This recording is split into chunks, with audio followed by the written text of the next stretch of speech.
Great Britain is believed by many people to be among the fairest countries in the whole world. Great Britain has a free national health service, free schools and education, free meals for the poorest kids at the school, cheap or sometimes even rent-free houses for the poorest people in Britain, good opportunity, freedom of speech, local and national elections, and freedom of choice. With all this, Britain surely really is a great, fair country. But Great Britain has huge problems. It's the same problems that so many other civilizations have had or still have. One of the problems is greed. This is why there is a Tesco in nearly every town and city, killing local businesses while only providing minimum wage, dead-end jobs. Tesco Bank, Tesco Insurance, Tesco Mobile, Tesco Opticians, Tesco Pharmacy, Tesco Clothing, employees of factories making clothes for Georgette Asta, Tesco and Primark said their wages were so low that, despite working up to 84-hour weeks, they struggled to provide for their families. There were also reports of physical and verbal abuse by supervisors and of workers being sacked for taking sick leave. Charities campaigning for workers' rights accuse retailers of maximizing profits by demanding rock-bottom prices from suppliers in the developing world. According to a report by The Guardian, on July 16, 2007.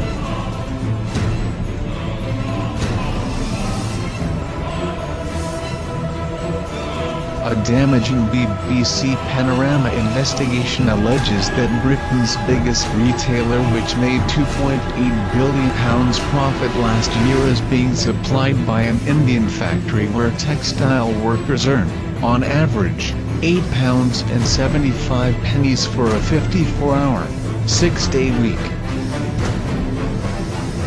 The lowest paid receive less than £7 a week.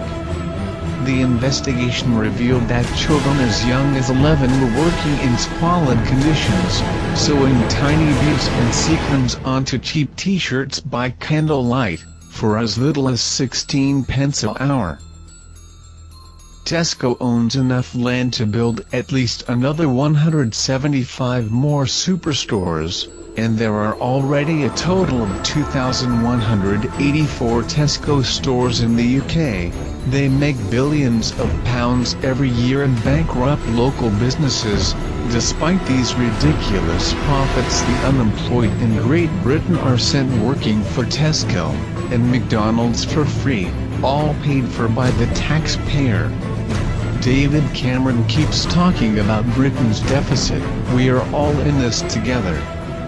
There has been public sector cuts, housing benefit cuts, and talks of NHS cuts and changes moving towards privatization, meaning Tesco hospitals coming soon.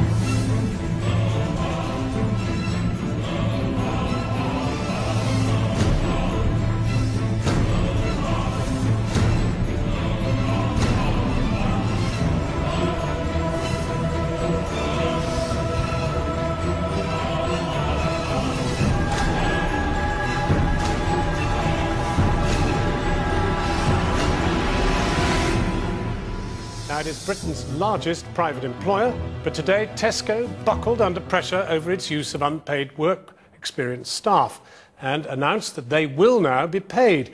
It's a blow for the government, which has spent days defending the right of high street chains to have work experience candidates work for free.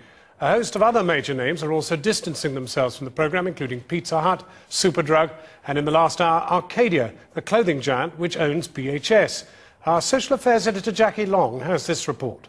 Tesco bosses here and say, we won't work if you won't pay. A small protest and a simple message, but it began to gather momentum. No pay, no way. With more protests planned at Tesco stores across the country, the company moved today to counter accusations that it was using benefit claimants for unpaid labour. Today we're also announcing a 4-week paid work experience with a guaranteed job at the end of that if it's completed successfully. And that's to give people the choice. Some people may not be in a position where they can come off benefits. It was this offer in an online advert last week to work full-time for Tesco, but only get benefit, that thrust the company into the eye of the storm. Posted on the Job Centre Plus website, it provoked huge criticism. It started out as an advert on the internet for a night shift worker at Tesco's, but it's turned into a massive row about the rights and wrongs of making unemployed people work for their benefits. Is it, as the government argues, valuable work experience or free labour for some of the country's multi-billion-pound companies? Today, Tesco has moved to clarify its position, and it's not the only company having second thoughts. Channel 4 News has learnt that Burger King and Pizza Hut are both reviewing their involvement in the scheme. Electrical store Maplin's pulled out last night, while TK Maxx, Waterstones, Sainsbury's, Matalan and Superdrug have all chosen not to take part. Did you all know each other beforehand? Or? Even as private companies moved away from one government work scheme, the Deputy Prime Minister was announcing another one, also dependent on private firms stepping in. The scheme, worth £126 million, is aimed at some of the most poorly educated and low-skilled teenagers in the country. The job of finding them work will be left to private companies and charities who will be paid by result. We will pay them if they can show us that they can help those 16 and 17-year-olds to, if you like, get off the sofa, get away from the television and enter into the real world of work and training and education. This is my agreement. Ewan Natty says he's desperate to join Mr Clegg's real world of work. He has a degree in electrical engineering, but is now looking for any job at all, as long as it's paid. He says government plans to make him do unpaid work experience as part of the work programme are simply not right. You have to give 30 hours of your service without no pay for 4 weeks. But what's wrong with that? Why shouldn't you go and do some sort of work experience in return for your benefits? Because I am already have a Bachelor of Engineering degree, and I've done my hard work to achieve this goal, and I'm now expecting to find a job that I can pay my way through society. I don't want to be giving my service to any organisation for free of charge. Tesco's move today clearly leaves them feeling more comfortable. No one who does work experience with them will lose their benefit if they leave. The big question now is, will other companies follow suit, and where that will leave the government's plans. Tesco is not the only disgraceful rip-off in Britain. The London 2012 Olympics has run £2 billion over budget and the security costs have doubled. The Olympics will cost the British taxpayer £11 billion according to a report by the Commons Public Accounts Committee. Union leader Len McCluskey told The Guardian that unions could stage industrial action as part of their campaign against government cuts. He called for the public to engage in civil disobedience to defend public services during the fortnight of sport this summer. Len McCluskey said no precise plans had been drawn up for action during the London Games, but added that they absolutely could include strikes. Downing Street said the union leader's threat of strikes to disrupt the Olympics is completely unacceptable and unpatriotic. Even Labour leader Ed Miliband, whose party is largely funded by union donations, condemned Mr. McCluskey's comments. Any threat to the Olympics is totally unacceptable and wrong. He said this is a celebration for the whole country and must not be disrupted. What exactly are the British people supposed to be celebrating? Britain's £850 billion taxpayer bailout of the corrupt banks? Or Britain's criminal members of Parliament that have falsely claimed millions of pounds on their expenses? Stealing millions from the taxpayer, looting from the economy, and getting away with it, while locking up Danielle Conze, A-level student who stole 2 left-footed trainers in Britain's riots. She was jailed for a shocking 10 months.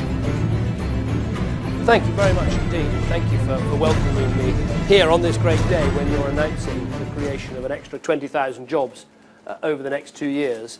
It's got off to a better start than some of the meetings I've been to. I went to a school the other day and they couldn't say who was coming, so they just told everyone in advance that it was someone very important called David. And when I arrived, 3 children left in tears because they were hoping for David Beckham rather than David Cameron. So at least that hasn't happened. But I just want to say 3 things. I mean, the first is I think this is a really important announcement, not just for Tesco, but important announcement for the country. As you know, we desperately need the private sector to grow and to create jobs because we're trying to rebalance our economy. Inevitably, as we see government spending that has to be cut back, that does mean jobs get lost in the public sector, and we need to create those jobs in the private sector. And in Tesco, you're leading the way, 20,000 jobs over the next 2 years, when you're already the largest private sector employer in the country. So it's very impressive. But the second thing I wanted to say was particularly to draw attention to what you're doing with apprenticeships. The government has put a lot of money and effort behind apprenticeships. We've got something like 400,000 apprenticeship starts this year, and the 10,000 that you're announcing is really incredibly welcome.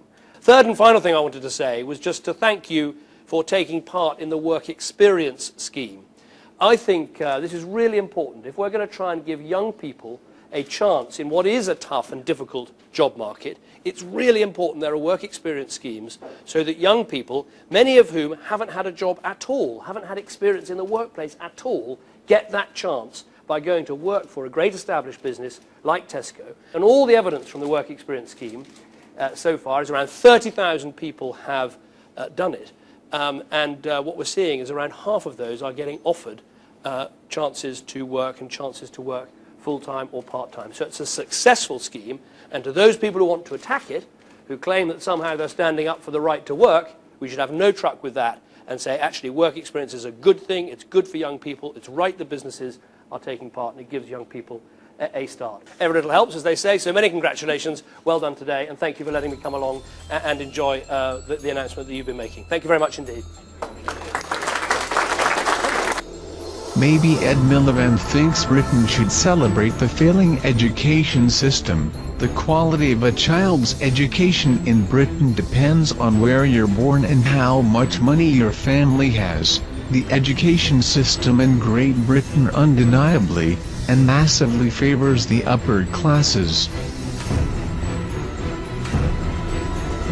In a speech to the Policy Exchange think tank in June, Education Secretary Michael Gove said, as a country, only about half our pupils manage at least A, C, in both English and Maths GCSE. In Singapore, it's 4 out of 5. In the last decade, we have plummeted down the International League tables, from 4th to 16th place in science, from 7th to 25th place in literacy, and from 8th to 28th in maths. This stagnation leaves children poorly prepared for the world we face." Unquote.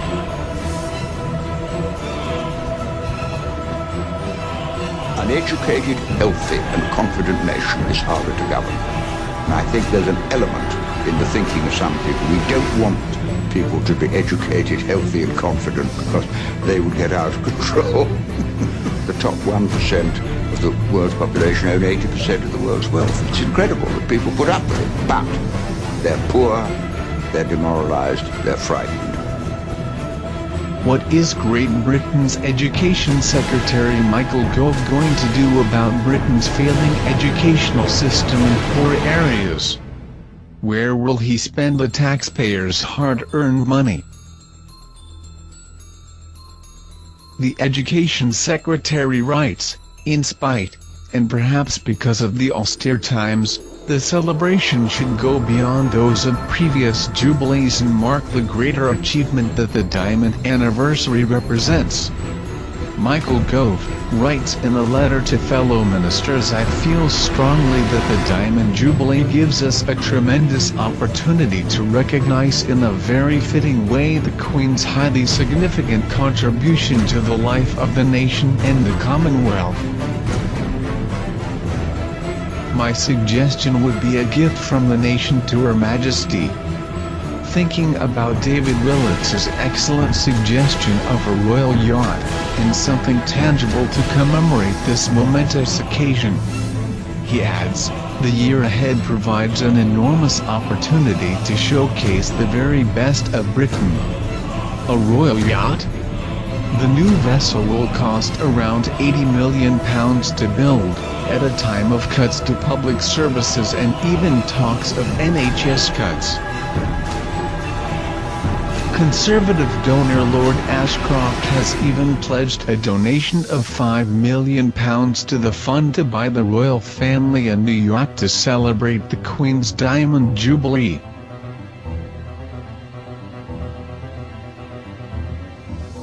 Deputy Prime Minister Nick Clegg says he suspects the public would object to the idea of a new royal yacht.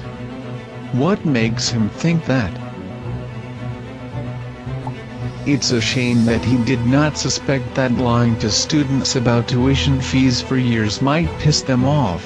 Nick Clegg also suspected that the Tory cuts and tuition fee rises could start riots, but it did not stop him from choosing to join the Tory party instead of Labour, despite the fact Labour and the Lib Dems were both against the Tory cuts and both against a rise in tuition fees.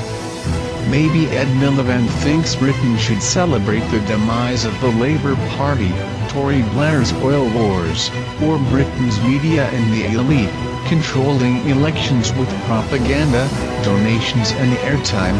The mainstream media focus almost purely on the big three, Labour, Conservative, and the Lib Dems.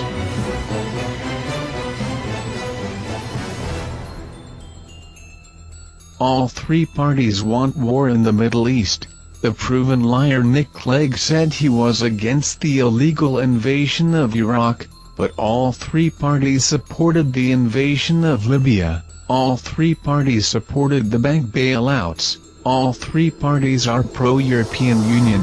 All three parties were involved in the shameful expenses scandals. None of these parties talk of Tesco's terrible human rights record, child labor, and price fixing. None of the three parties have stopped the banks paying out ridiculous bonuses, or stopped the banks from handing out bank charges of up to £300 per week. In fact, in November 2009, the Supreme Court overturned earlier court rulings that allowed the Office of Fair Trading to investigate the fairness of charges for unauthorized overdrafts, effectively legalizing these ridiculous bank charges.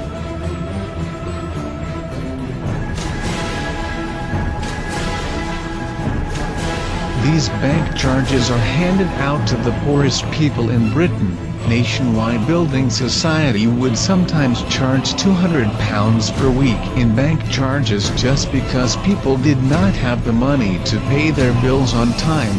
They charge £30 per missed direct debit, and a £20 overdraft fee if their charges put you in the red. In this case, the victim of these unfair charges was a single mother of 2 children. Nationwide Building Society left her with no money for food, electric, and other essentials. Where does that money go? Millions of pounds taken from the poorest people in Britain to pay for Nationwide Building Society's sponsorship of the already overpaid, undertaxed, overrated and underachieving England football team. And paying fat cats at Nationwide Building Society fat bonuses. Yet if I have £1 million in the bank account with 5% interest, the bank will pay me £50,000 a year in interest. The system helps keep the poor entrapped in the system, and the rich, filthy fucking rich. The mainstream media in Britain is controlled by the rich and powerful. The mainstream media in Britain, does not expose greedy bankers. Instead, they go after benefits fraudsters and benefits claimers. On the 12th August 2010, The Sun declared war on the feckless benefits claimants to slash the £5 billion wasted in Britain's shambolic handouts culture. It's a shame they did not declare war on feckless bankers and stop the £850 billion handout for the bank bailout.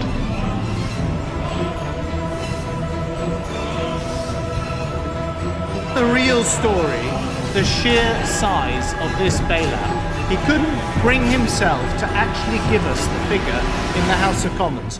£39.2 billion, equivalent to £2,000 per family, bigger even than the bailout last autumn. And with the Royal Bank of Scotland, it now breaks a new world record as the single biggest bailout of any single bank anywhere in the globe. Now, of course, he presents this as positive government action, but he had little choice because the alternative was seeing RBS unable to fulfil the basic requirements of a solvent bank. But it results in a bailout that is bigger than that to Citigroup, bigger than that to the Bank of America, indeed all into a bank who, we must remember, the former chief executive of which was knighted for banking services by the Prime Minister of this government. And in return for this huge slug of money, there is still no guarantee that it will get lending flowing in the real economy or help real businesses stay afloat or keep people in work. And the Chancellor wants us to believe this is a new era for British banking, when in truth the British people are being presented with yet another enormous bill to try to clear up the mess from the old era of irresponsible banking supervision over which this Labour government presided. Personally, I think levels of pay in banking and in financial services are too high and they're out of kilter with the rest of society. I've said this many times. And I think people need to, be aware of the current economic situation.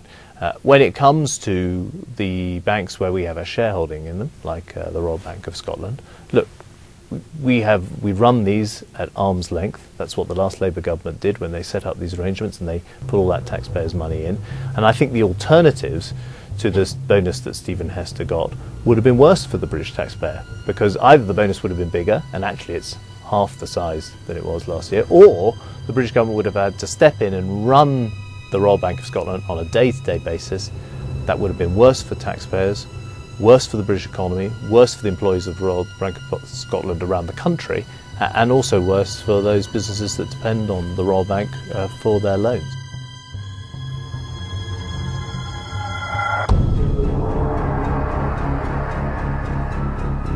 Chancellor George Osborne delivered his budget for 2012.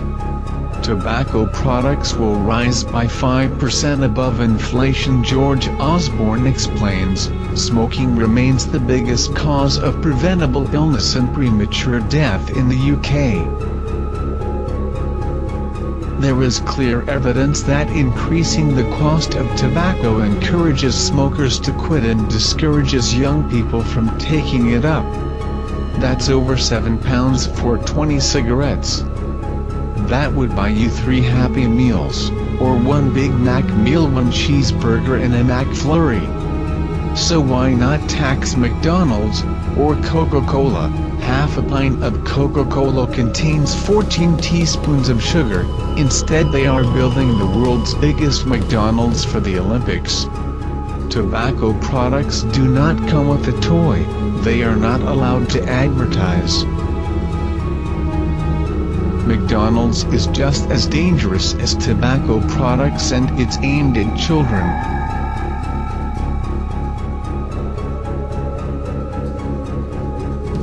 A paper by experts from Oxford University and the World Health Organization collaborating Center for Obesity Prevention says obesity and poor diet now place the largest economic burden on the NHS of all lifestyle choices.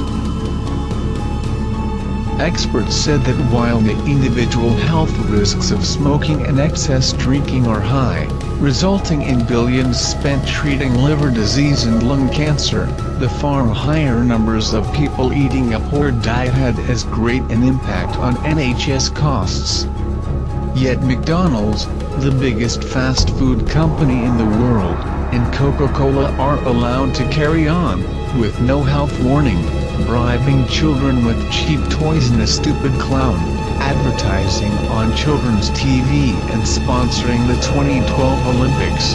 Obesity rates have quadrupled in the past 25 years in Britain. 1 in 4 adults are now overweight.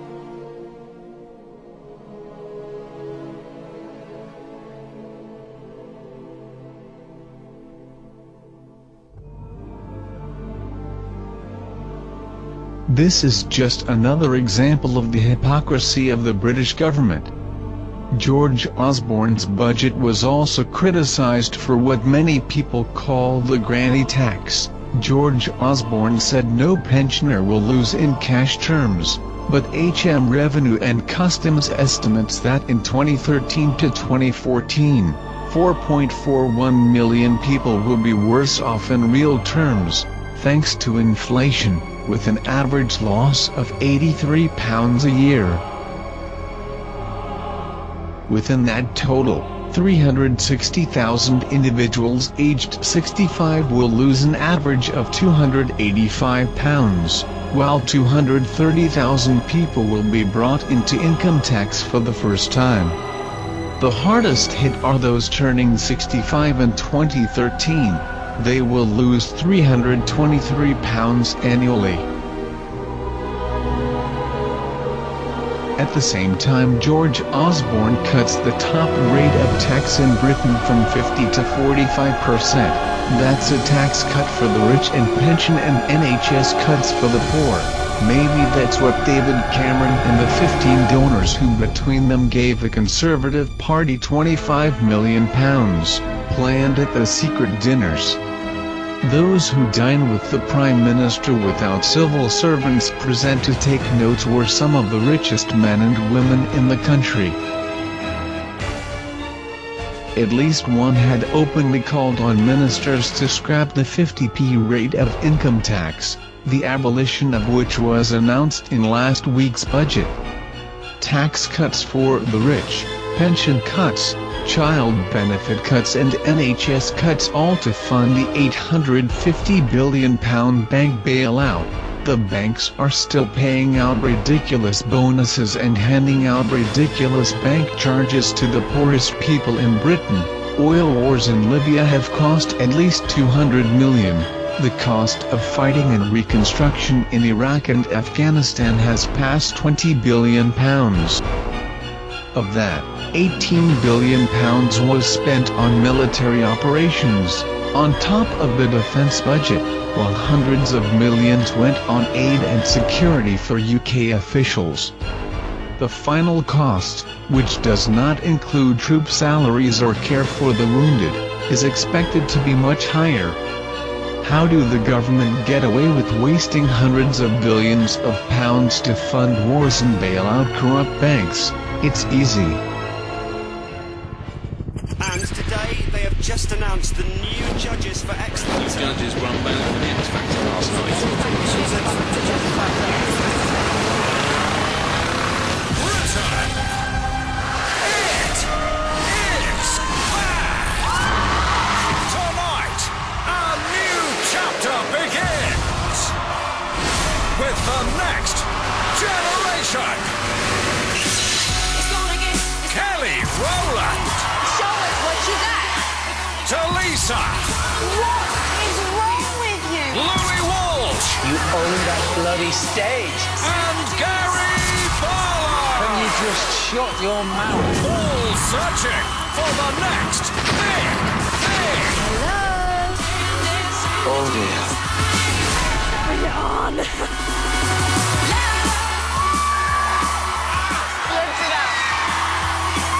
Freaking love the UK!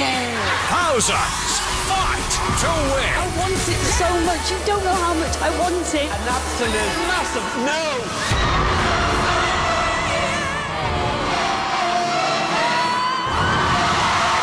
I've never felt like that, having watched someone sing a song. I've worked my way up, that's why I'm here today! No, I don't take kindly to that criticism. Watch your mouth. Watch your mouth. Watch my lips. You cannot sing. Rubbish, I said no. You lost your mind. Guys, what are you doing? If I could crowd surf right now, I totally would. It was brilliant. It was amazing. It's time! I want to be a pop star. Is it too late to resign? Two-Face! None of you can really sing. It's a bit rich coming from you, but... The music! That performance is going to change your life.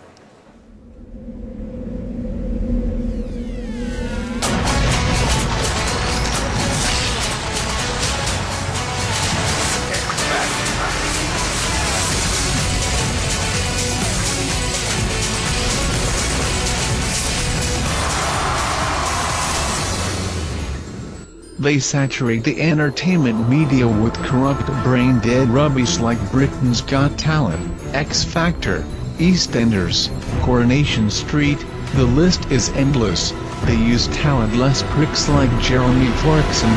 He goes on TV and condemns the strikes like the puppet he is. In January 2010 it was revealed that Jeremy Clarkson had pocketed an extra £830,000 from Top Gear in addition to his estimated £1 million BBC salary. All paid for by the very people that he is talking about shooting for, fighting for their pensions, their wages and in some cases their jobs.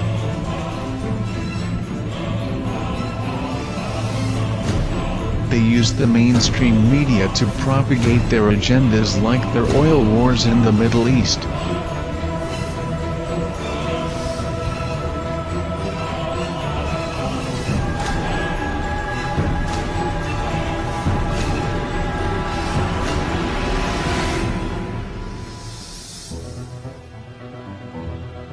The music industry is saturated with corrupt pop music. Lady Gaga and Rihanna are role models to our youth, yet they are allowed to act like sluts in their music videos. They have had hundreds of millions of views on YouTube. Their videos are most popular with females between 13 and 17 years old. The 2011 X Factor final, watched by around a third of the British population, received thousands of complaints from shocked parents. Rihanna come out as a schoolgirl and then strips. On the family show, Christina Aguilera wore in very low-cut black dresses she cavorted with an army of lingerie-clad dancers. JLS, Jessie J, Cher Lloyd, Katy Perry, Alexandra Burke. The list of corrupt rubbish in the UK charts is massive. Well done, Simon Cowell.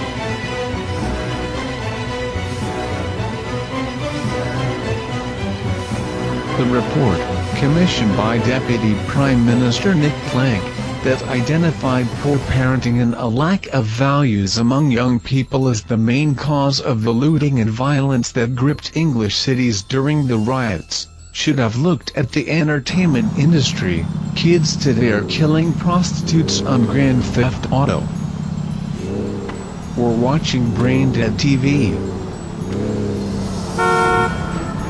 Wanna try something new, baby? In, gorgeous. You know, I really meant that I would do anything. I'm going to feel like enough of an asshole doing this without people watching me.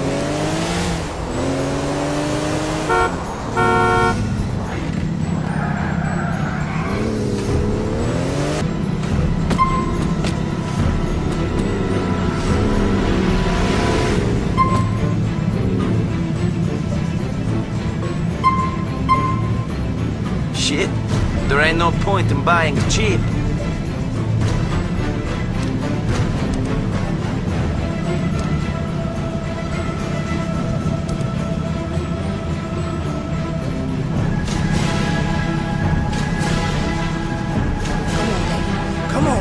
Come on, baby, I'm going into orbit now. Sweet heavens above, don't stop now. Baby, you know just what I like. Oh, yeah, oh, yeah.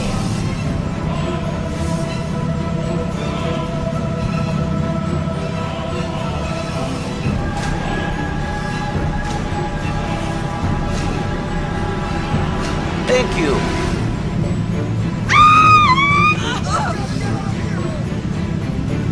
Nick Clegg is a convicted arsonist himself, so his parents must have been terrible to raise such a spineless, bullshitting, two-faced, hypocrite, arsonist, prick.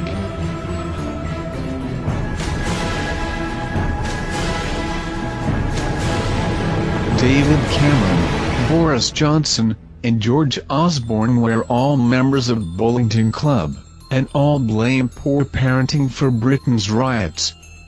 Andrew Jimson, biographer of Boris Johnson, reported about the club in the 1980s, "I don't think an evening would have ended without a restaurant being trashed and being paid for in full, very often in cash. A night in the cells would be regarded as being par for a buller man, and so would debagging anyone who really attracted the irritation of the buller men." Are David Cameron, Boris Johnson, and George Osborne all victims of poor parenting, the MP's expenses scandal, cash for access, the phone hacking scandal, and too many donation scandals to mention?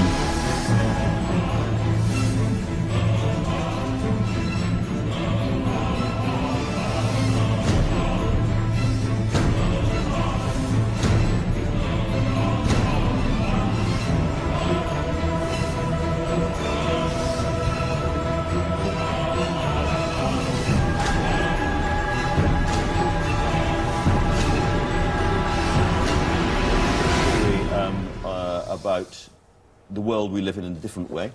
Well, yes. This is a piece in the Sunday Telegraph about how the government can spy on your phone calls, texts and emails under new plans that are going to be unveiled later this year. Details of every single phone call, text message, all email traffic and every website visited by members of the public are to be retained for a year. So it's all to do with clamping down on sort of terrorist activity ahead of the Olympic Games. And there's always an excuse, isn't there? There's always a very good reason to get hold of everything from the government's point of view. Well, remember when they had the terrorist stop and search? Yeah. We had 150,000 stop and searches in 1 year in England, 14 in Scotland. So it just shows, you know, that if you have these things, they're misused. And this isn't just the fact you made a phone call, it's where you made it from. Web access, what site you addressed, you know. This is a resurrection, actually, it's a rebadging, it's a resurrection of something that the previous government had. It's called the IMP, Information Management Programme. It's a terrible idea. It's very bad for civil liberties. It won't help them much. They've got most of the powers they need. They caught the London-Glasgow bombers by tracking what they said and who they said it to and so on. I disagree. I mean, terrorists or people that want to do bad things, they've got so much technology at their fingertips, and it's pretty easy to track. So if it's used correctly and not abused, then surely it's a really good method to actually find the people with a judge's that do bad approval, fine. But the general purpose collection of all our data and then easy access to it, that's wrong. You know, you won't find me arguing against using warranted intercepts. Indeed, I want to see it used in court. But this is just a hoovering up exercise, a hunting exercise. It won't work. They probably do it anyway. Yeah, they probably do it anyway.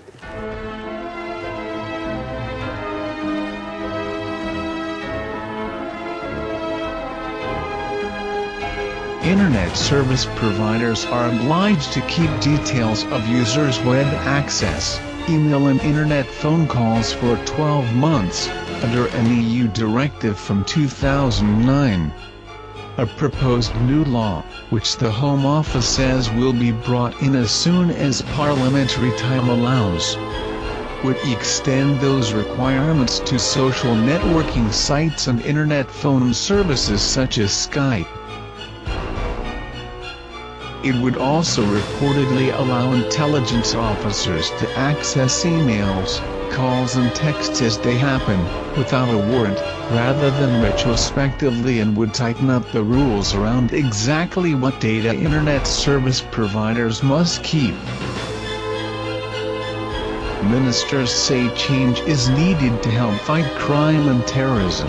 On the issue of how we have a court system that can both protect people's liberties but also protect our national security, and indeed on the issue of how we handle data, both to protect people's security, but again to make sure we can pursue terrorists and stop terrorist acts taking place. These are difficult issues. They're sensitive issues. They require government to have deep, long conversations and work through some very tough issues. And that is why we published on the court processes, we published a green paper, had a huge engagement with the legal profession, huge engagement with people who care about civil liberties. We're not at the end of that process yet.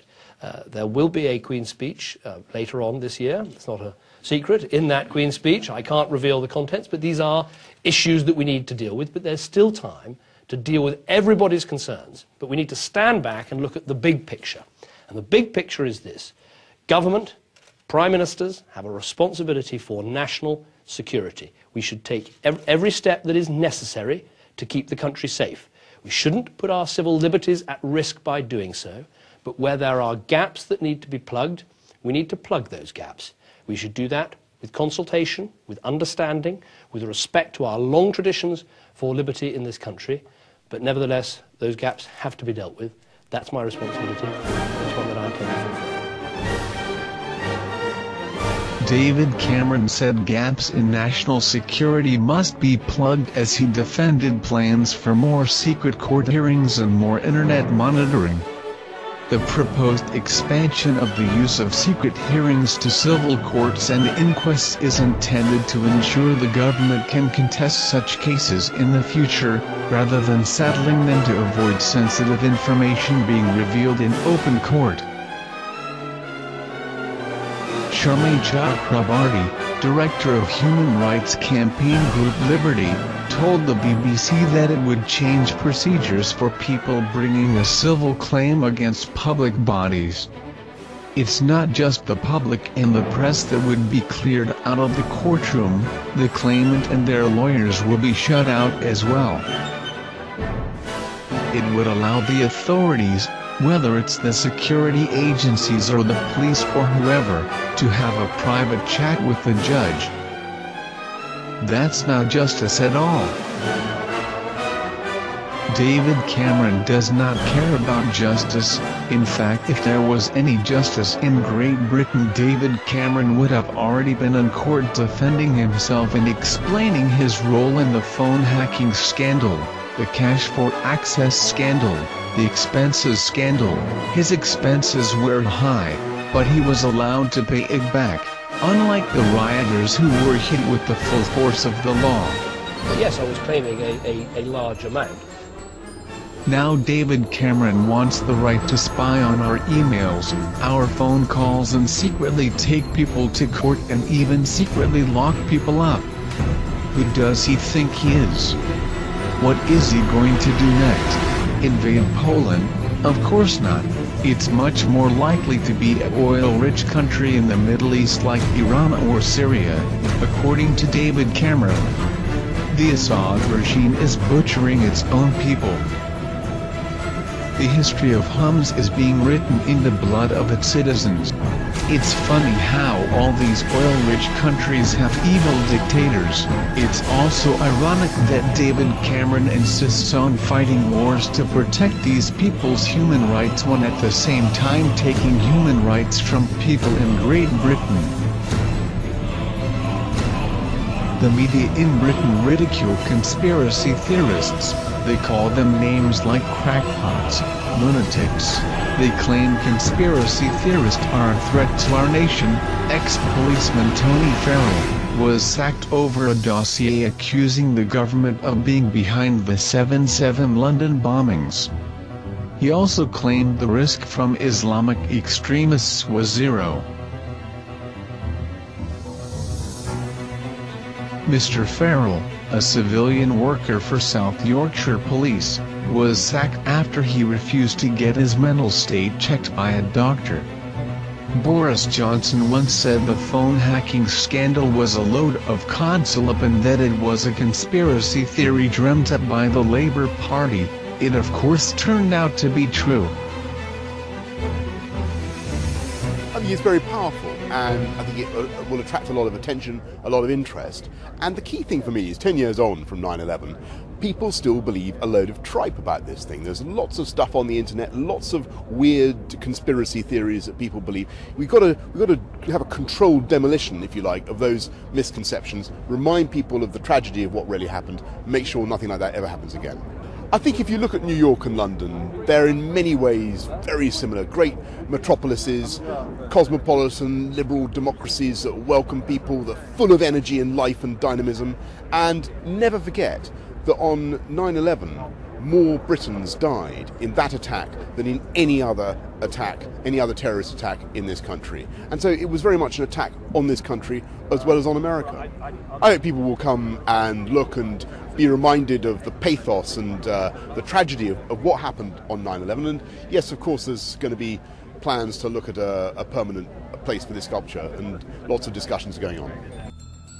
If the government really want to end to conspiracy theories, they should stop lying to the British people, stop fighting pointless and expensive wars in the Middle East with taxpayers' money, stop Tesco, Walmart, and Primark from exploiting people with child labor and slavery in Bangladesh and other third-world countries. Instead of spending billions of pounds fighting wars in Afghanistan, Iraq, Libya and Syria, they could spend that money on helping to provide the African people with decent homes, medication and clean water. The government's actions and lies is what causes conspiracy theories. There was no weapons of mass destruction in Iraq. Why did over 100,000 people die to find that out? Iraq and Saddam Hussein had no involvement in September 11th. So why should the British people believe what they are told by our government and media, if not believing what you're being told by liars, fraudsters, and television makes you a conspiracy theorist? Then I am a conspiracy theorist, and everyone should be.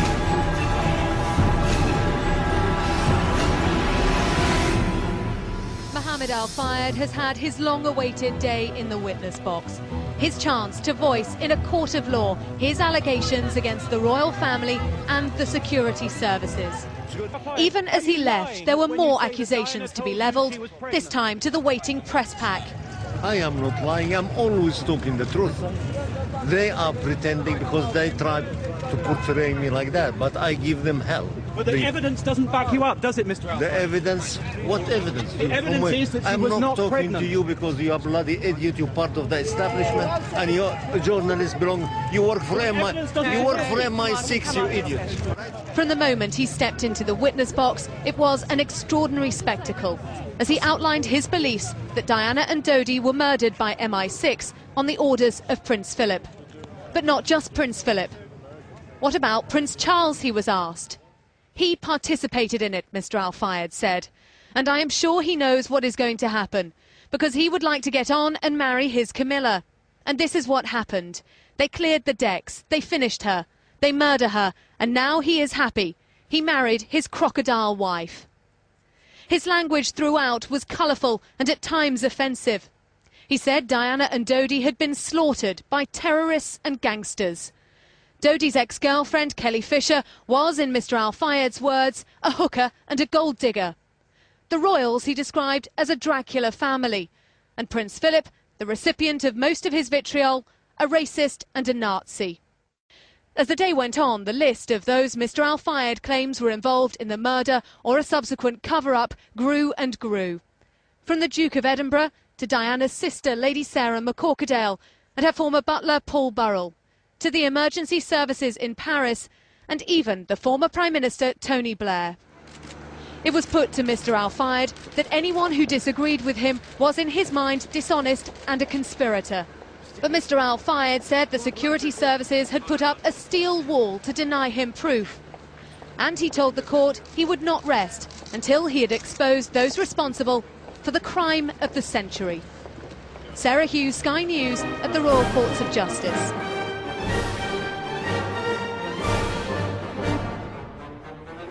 The British people are tricked into thinking that we live in a free country, with freedom of speech and equal rights for all. This is not true.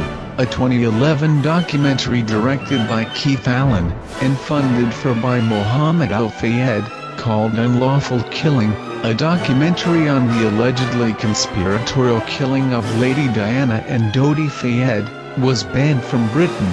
British lawyers insisted on 87 cuts before any UK release could even be contemplated. Baz Bamig Boy, from the Mail Online, did review it. He said it was unlawfully dull.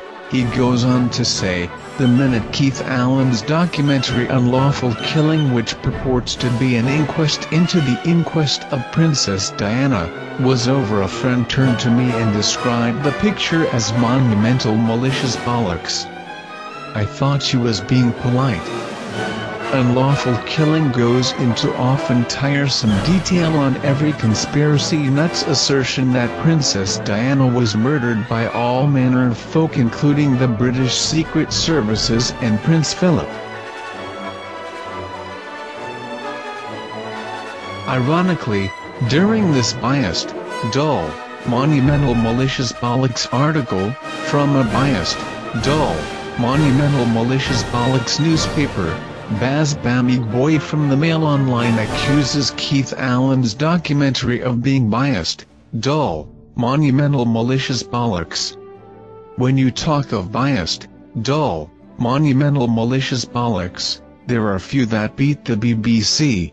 A biased, dull, monumental malicious bollocks BBC article on Freemasonry claimed that Freemasons are dogged by conspiracy theories. The BBC hyped up the royal wedding and portrays the dull, monumental malicious royal family as being important and superior to the rest of Britain, as does most of Britain's biased, dull, monumental malicious bollocks mainstream media.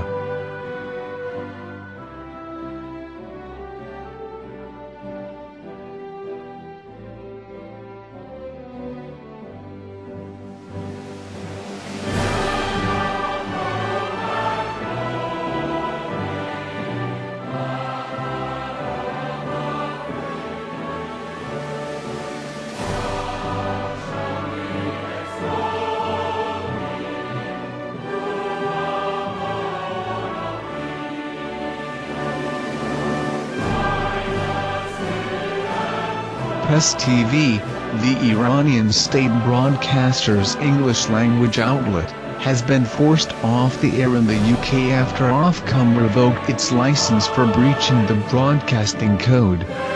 Yvonne Ridley, a former war correspondent who works for Press TV, said the closure of the channel is essentially an act of censorship. Ofcom has finally decided to remove Press TV from the Sky platform.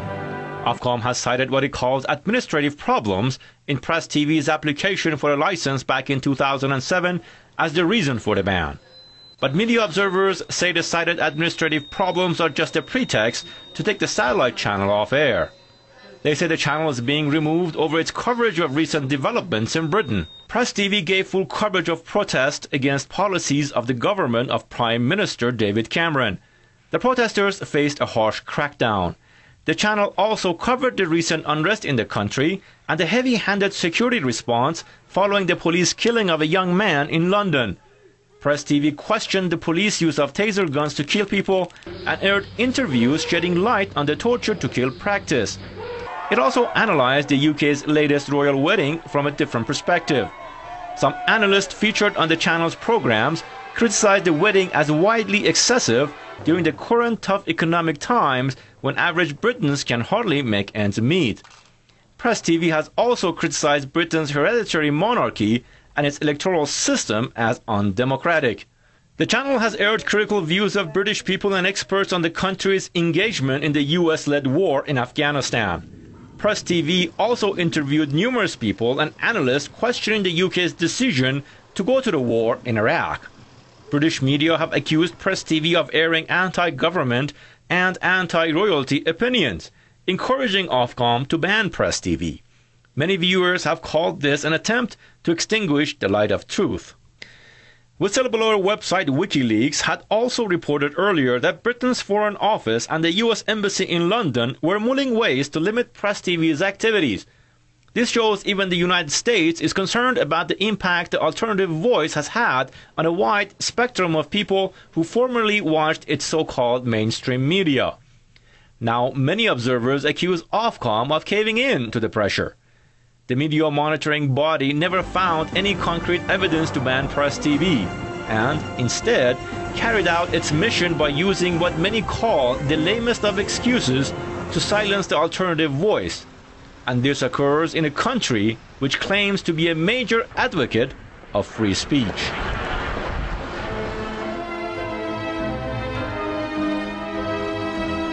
At a time of spending £80 million on the royal yacht, plus millions of pounds on the Diamond Jubilee celebrations, the Olympics, billions of pounds spent on watching steadheads run around in circles, and billions of pounds on war, the government also cut incapacity benefit by over 30% in some cases.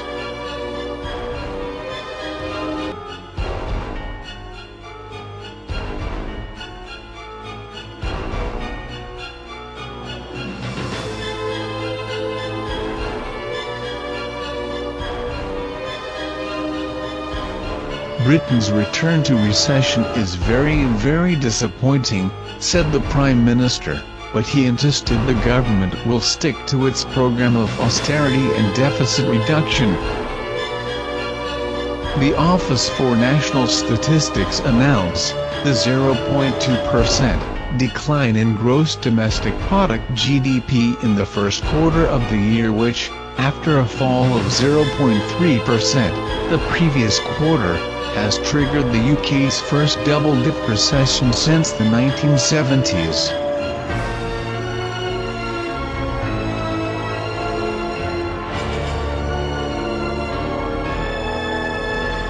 David Cameron vows in The Sun to fight rebellious peers all the way to enforce a £26,000 a year cap on benefits. He did not fight all the way to enforce a cap on banker bonuses or MPs' expenses.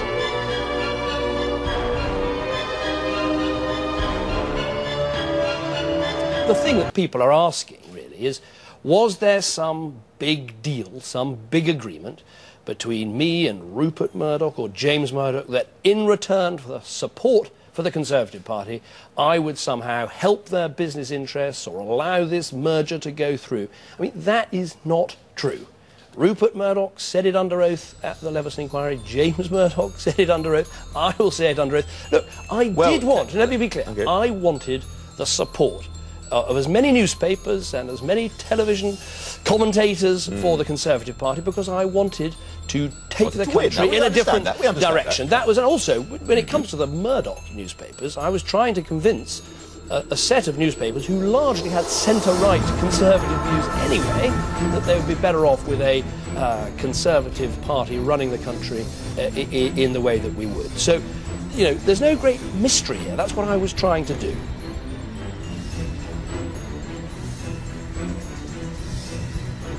The Mirror reports, he was meant to be totally impartial, safeguarding the national interest. Instead, Culture Secretary Jeremy Hunt was exposed yesterday as a cheerleader for the Murdoch media empire. And the Tory cabinet minister faced growing pressure to resign last night following shocking evidence to the Leveson inquiry that he secretly colluded with James Murdoch to deliver the controversial £8 billion Skype deal. A series of devastating emails showed Jeremy Hunt's office privately gave Murdoch almost daily updates, regularly drip-feeding information on News Corp's attempt to take over the TV channel, saying it wouldn't be a problem. The inquiry into press standards was told how the Murdochs were given absolutely illegal details on a statement Jeremy Hunt was to give Parliament on the proposed takeover. Jeremy Hunt also personally called James Murdoch after officials said he could not meet them directly.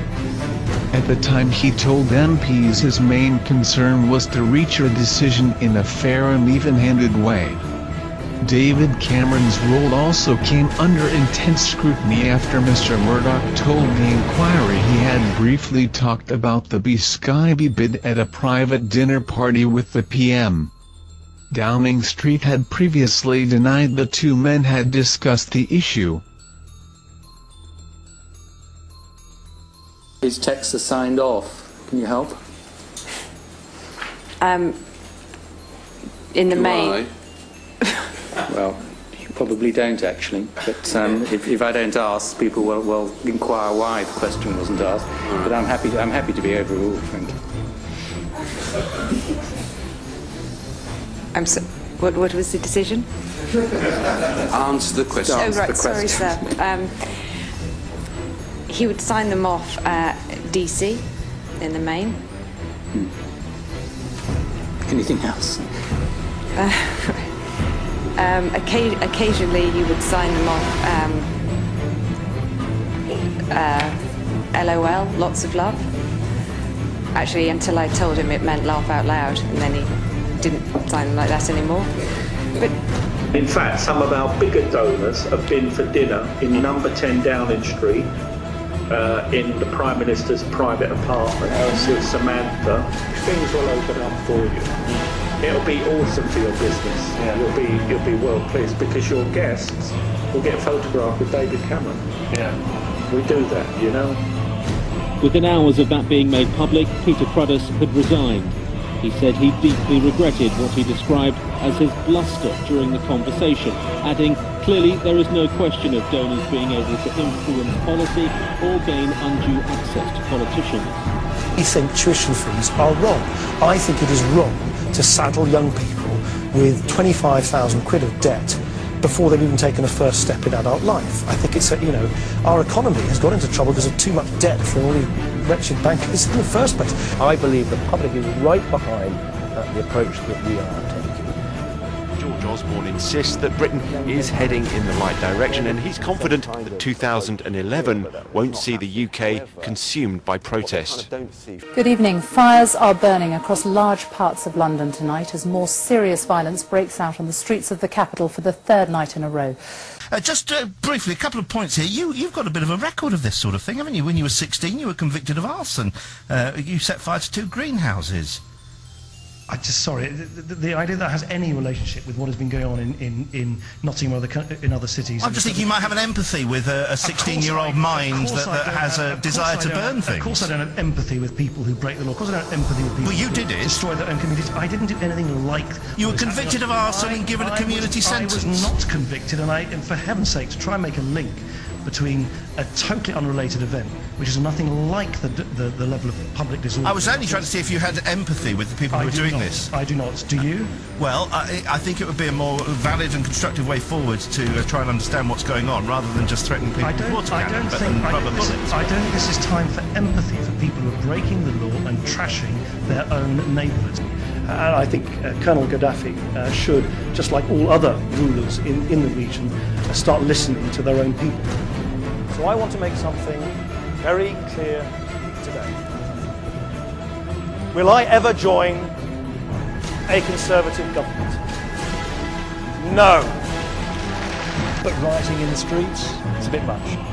I think there's a very serious risk. It's simply ludicrous to suggest that someone smashed the window to steal a BlackBerry, to steal the latest pair of Adidas trainers, because they didn't like government policy. They don't like government policy, come and protest in Parliament Square.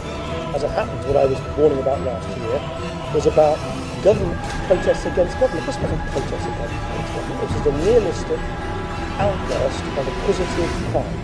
So far, to my knowledge, not a single Liberal Democrat MP has committed the biggest abuse which has emerged in the revelations over the last few days, and that's flipping from one home to the other to avoid capital gains tax. Nick, you said on the TV debate on Thursday night that what I've supported all my adult life is a complete clean-up from top to toe of politics. Yet in your own expenses claims, you regularly claim more than Gordon Brown or David Cameron. You claim for £5,000 for a new kitchen, a gardener to prune your apple and plum trees, a handyman to build a wall for your rose garden, a shopping trip to IKEA for cushions, napkins and a cake pan. That doesn't sound like you spent all your adult life trying to clean things up. This is a nihilistic outburst of acquisitive crime. Not a good day for the Tories. No wonder David Cameron, leaving home, looked like he'd rolled out of the wrong side of bed. Well, I am angry about what has happened. It is out of order. Some of this is an abuse of taxpayers' money, and I'm going to deal with it. But yes, I was claiming a large amount. There's black ink all over the version of MP's receipts published today. It's all you were ever meant to see. That was thieving. It's no good trying to blame that on someone else. All irresponsibility should be punished. There are MPs in prison, and a damn good thing too, excuse my But most language. of them were allowed to pay back what they had taken wrongly. Those These that broke people the law are being thrown into jail for what they did.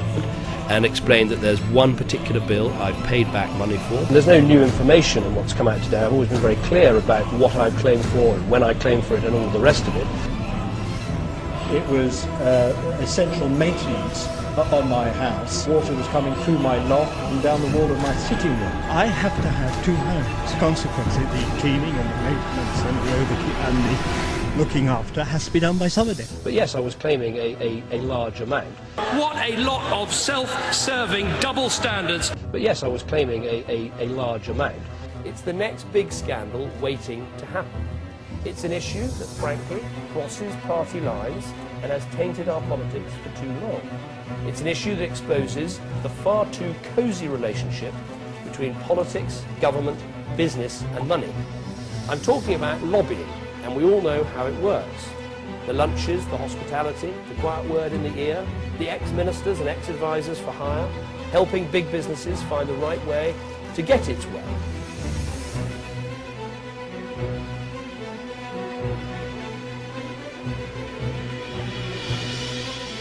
Thank you, Andrew. Good morning. The Conservatives' chief fundraiser has resigned after he was secretly filmed offering access to the Prime Minister in exchange for a substantial donation.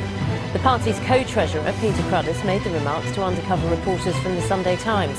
He's described his actions as bluster and said he deeply regretted any impression of impropriety. What a complete nonsense! And I have this very clear message to those people who are responsible for this wrongdoing and criminality. You will feel the full force of the law. And if you are old enough to commit these crimes, you are old enough to face the punishments. But the PM also keen to stress the need to put an end to so-called banker bashing. They've got to be successful banks. They've got to be, good performing banks. And I want to be able to sell them back into the private sector, to pay the taxpayer back their hard-earned money that they put into those banks. And we won't do that if we micromanage them on a daily basis. It is all too clear that we have a big problem with gangs in our country. For too long, there's been a lack of focus on the complete lack of respect shown by these groups of thugs. Yes, let go, let go! Taser, taser, taser!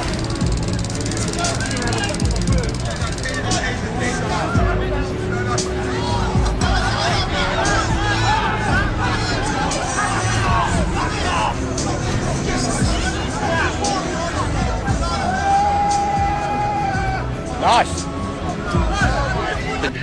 The Bullingdon Club, I mean, that's a youthful gang, you could almost call it, engages in violent behaviour.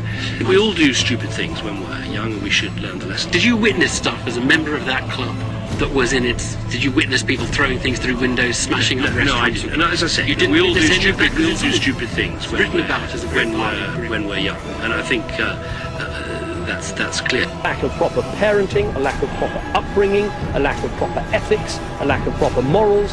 That is what we need to change. But yes, I was claiming a large amount. What a lot of self-serving double standards. Tonight, British forces are in action over Libya. They are part of an international coalition that has come together to enforce the will of the United Nations and to protect the Libyan people.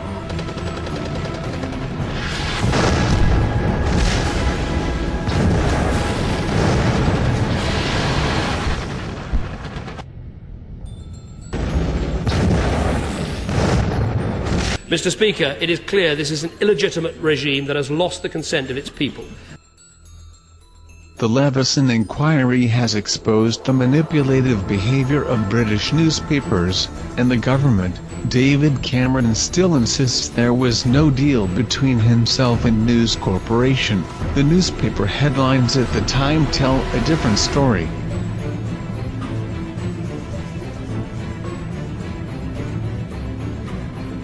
You do not have to be a conspiracy theorist to think it looks like David Cameron and the Conservative Party have used News Corporation to propagate the Conservative Party in exchange for allowing the News Corporation Sky takeover to go ahead. Blatantly illegal actions from both News Corporation and the British government.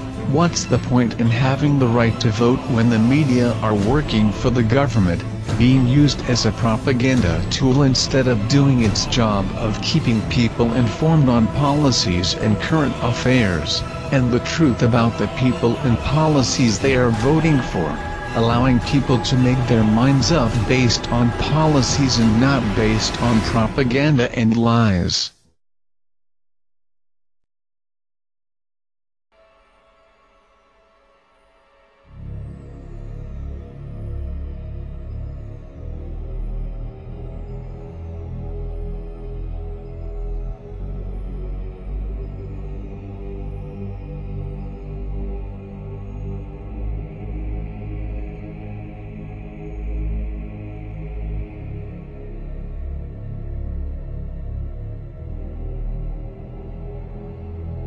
Controlling nearly all mainstream media is not enough. Rupert Murdoch and David Cameron also want internet censorship. Rupert Murdoch has tweeted his support for the anti-piracy legislation, the Stop Online Piracy Act. The News International chief executive wrote on Twitter, "Don't care about people not buying movies, programs or newspapers, just stealing them."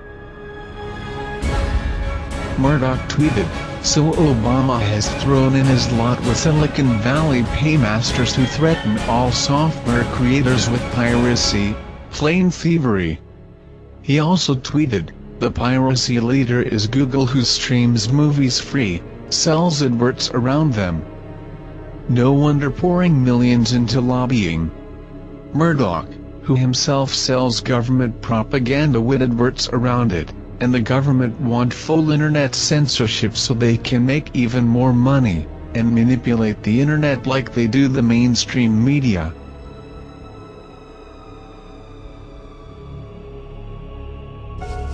There is nothing wrong with your television.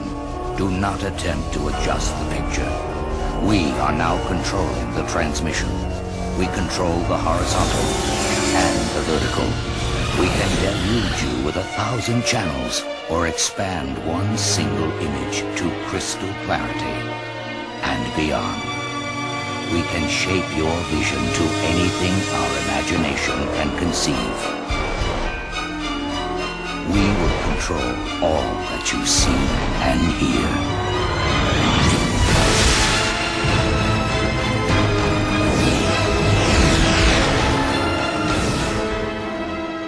Free flow of information can be used for good, but it can also be used for ill. So we are working with the police, the intelligence services and industry to look at whether it would be right to stop people communicating via these websites and services when we know they are plotting violence, disorder and criminality. I've also asked the police if they need any other new powers. Specifically on face masks, currently they can only ask for these to be removed in a specific geographical location and for a limited time. So I can announce today that we are going to give the police the discretion to require the removal of face coverings under any circumstances where there is reasonable suspicion that they are related to criminal activity. The Bureau of Investigative Journalism, a not-for-profit organization that examined records of donations held by the Electoral Commission and Companies House. The Bureau said, More than half of donations to the Conservative Party last year came from the City of London. Firms and individuals donated £11.4 million in 2010, bringing the total from the city since David Cameron became leader to more than £42 million. The research found the majority of big city donors were hedge fund managers and brokers. The government denies claims that donors are influencing policy, but the City of London do not just give away £42 million for nothing. Big corporations funding for and controlling government policy undermines the right to vote. The Conservative Party is funded for by a very small amount of very rich people. They rely on lobbying just to survive. Will the Minister for the Cabinet Office accept it is completely inadequate, given the scale of these allegations, for an investigation into what happened to be conducted by the Conservative Party? A Conservative peer appointed by the Prime Minister. An inquiry into the Conservative Party by the Conservative Party for the Conservative Party. It is a whitewash and everyone knows it. Does the Cabinet Office Minister understand that when stories such as this emerge, it only confirms what we in Liverpool already know? The Tories aren't interested in ordinary people. They're only interested in buying favour and making their rich friends even richer. There's a lot of synthetic nonsense about this, that the party opposite has its snout in the trough far worse than we ever have, and that the Prime Minister is to be commended for his honesty and straightforwardness and his transparency in revealing all the people he's met. At school we are told that Great Britain is a free country. That's what makes Britain great: openness in our government, a free media and freedom of speech, in the famous words of John Fitzgerald Kennedy. The very word secrecy is repugnant in a free and open society, and we are as a people, inherently and historically, opposed to secret societies, to secret oaths, and to secret proceedings. We decided long ago that the dangers of excessive and unwarranted concealment of pertinent facts far outweighed the dangers which are cited to justify it. Even today, there is little value in opposing the threat of a closed society by imitating its arbitrary restrictions. Even today, there is little value in ensuring the survival of our nation if our traditions do not survive with it. And there is very grave danger that an announced need for increased security will be seized upon by those anxious to expand its meaning to the very limits of official censorship and concealment. David Cameron claims openness and transparency is at the heart of his agenda. Yet David Cameron wants the power to secretly take people to court. He had his secret meetings with Rebecca Brooks, Rupert Murdoch, and other million-slash-billionaires. Mr. Crothers, a man that donated £382,451 to the Conservative Party, was secretly filmed telling undercover reporters he could arrange private meetings with senior Conservatives. David Cameron is a Freemason, so he has taken a secret oath to fellow members of the secret society that have 250,000 members in England and Wales and 6 million around the world. Secret intelligence services, secret police, secret intelligence units, set up to spy on left-wing and right-wing political groups. And do not ask who owns the Bank of England, because it's a secret.